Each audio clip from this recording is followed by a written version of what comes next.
hello to whoever might be watching this.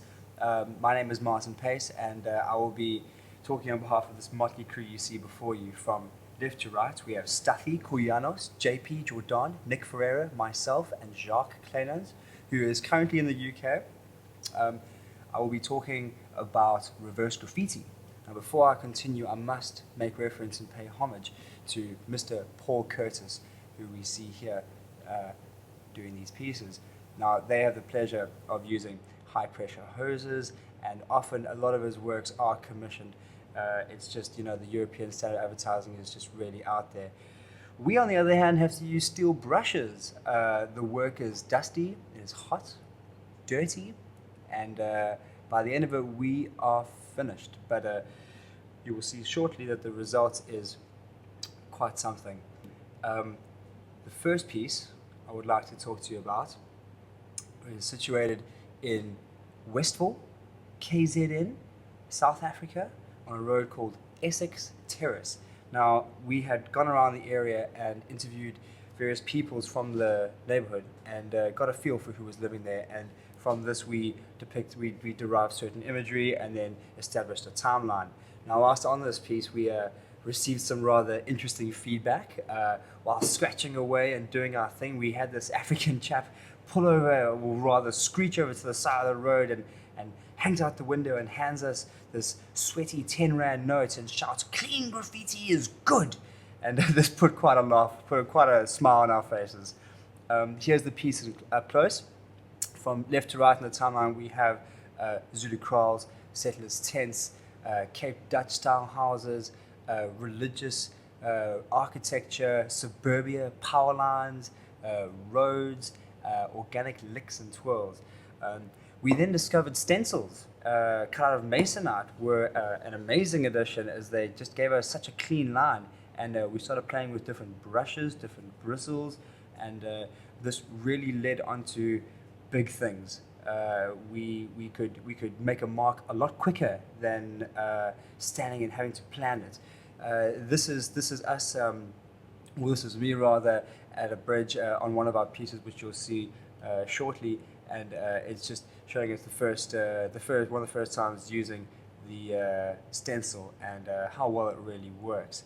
A good friend of mine, there he is there, Robert McMillan, kindly cut these stencils for us in his workshop, and I often go to him with these crazy concepts of what we should be doing. He generally just laughs them off, but this time he really took it to heart, and he cut his own stencil out of some sort of a game fish. It looks a bit like a grunter. Quite a nice take on it. Here's the piece that you saw me scratching earlier. This is on a Connaught Bridge heading northbound over the Umgeni River in Durban North, heading into Durban North, and it's roughly 750 odd fish, and comments on how people are channeled to work and back, and the organic nature of traffic and transport in a way. It's interesting. So that's what we did there, and here's some of the feedback that we received. On this wall, and it's just people want to get involved, I suppose. I don't know. So this is some of the very early feedback we got, and yes, we have time for fish.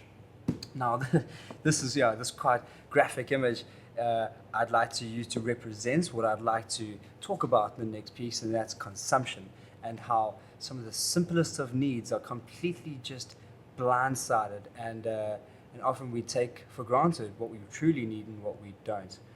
On this next wall, we decided to depict something as simple as nature, a tree.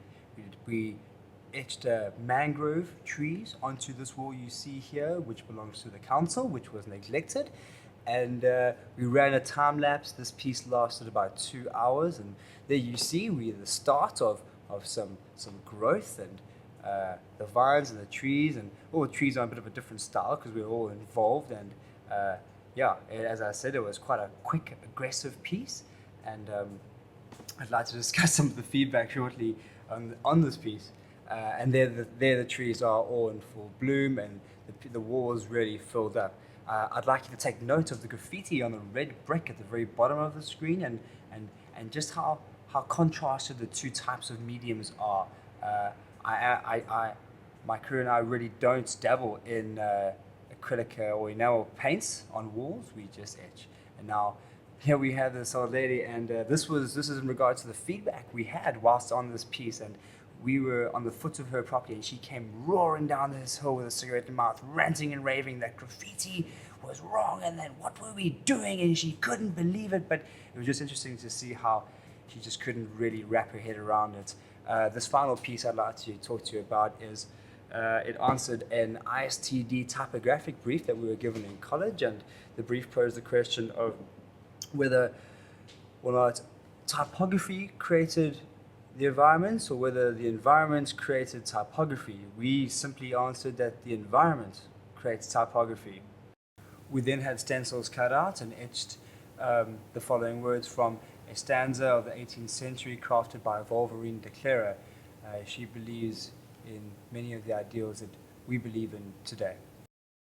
My name is Martin Pace, and I thank you for your interest.